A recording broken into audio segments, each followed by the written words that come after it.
The remaining chapters in Genesis is all about Jacob and his family. We started off from the beginning, and if you have noticed, there has been a particular bloodline that we've been following since Noah, Sham's. Now, that doesn't disconnect or say that the other bloodlines are not to be followed, but we will soon find out they all have a part to play. However, the Messiah is coming through a particular bloodline.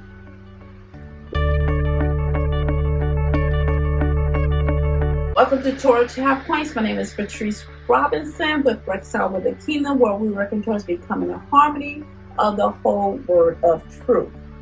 Now, don't forget to hit that subscribe button, comment, like, and share this video as a way of showing your support. Now, the significant events come from Genesis chapter 31 through 33. Chapter 31, I find Laban's son, his son made a comment, which is very interesting about Jacob, that Jacob is taking his father's wealth and Jacob becoming rich because of his father. I'm sure that made Laban's chest puff out and begin to look up Jacob differently, but Laban knows the truth. Jacob received instruction to leave, and after he made a discussion with Rachel and with Leah, which they supported their husband, they decided to go ahead and leave. Remember, this is the same land that Abraham was called from. Of course, we must not forget that Rachel had stolen one of her father's idols. It's been 3 days since Jacob had left, and Laban finds out and begins to pursue after him. Now, it took about 7 days later for Laban to catch up with Jacob, but Yehovah warned Laban about speaking out of line towards Jacob. Laban didn't really have much to be upset about because technically Jacob took his family and his things. However, Rachel did steal the idols, and she also lied to her father by saying she was experiencing her womanhood administration, and so he did not check. If you have noticed, Laban claimed everything that Jacob owned, his children and his family, although Jacob worked 20 long years for it. Chapter 32. Jacob made plans to smooth things with his brother because the prior situation he was leaving when he left the family, it was not well. He sent a messenger to offer gifts to his brother, and a messenger came back to his brother, back to Jacob, and told Jacob that 400 men are coming. Now, just like everyone else, this made Jacob uneased, and so he had to plan a way of protecting his family, rightfully so, after hearing that. He did pray to Yehovah for peace and protection.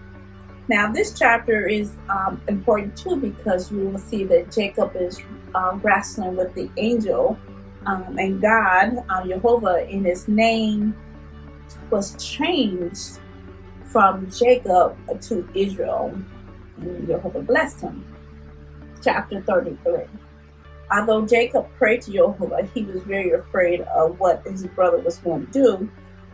So Esau, he sent in 400 men, so he was afraid. But Esau was happy to see his brother, and it seems that he offered an olive branch of peace and offered support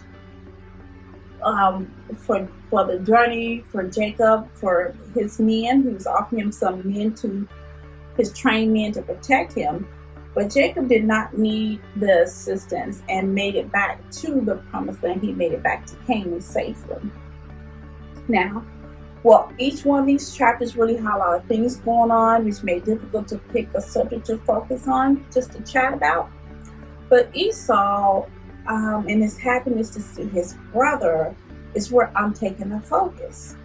Yes, Jacob did wrestle with the angel of the Lord and of Elohim, and it's important for us to also know that Jacob overcame a lot of challenges when he was living with Laban.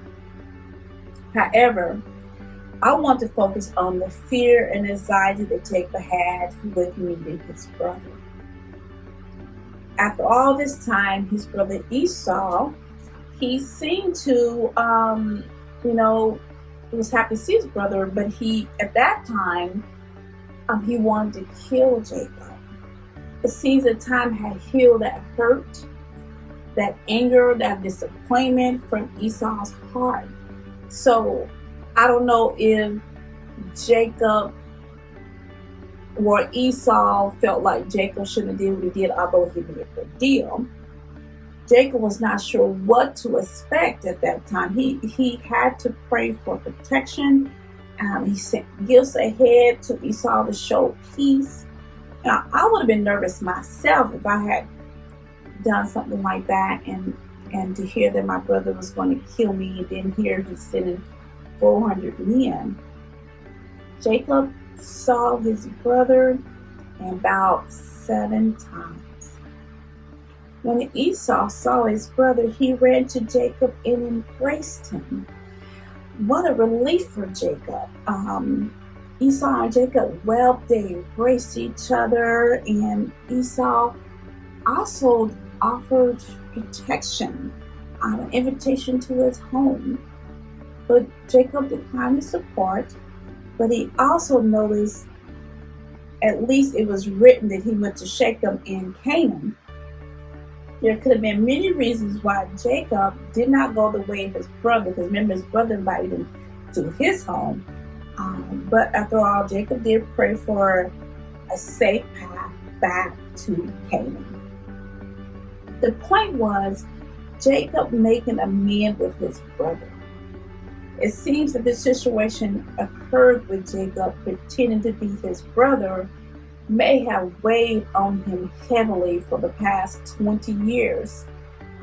That bothered him so much that he wanted to make that amends and make things right.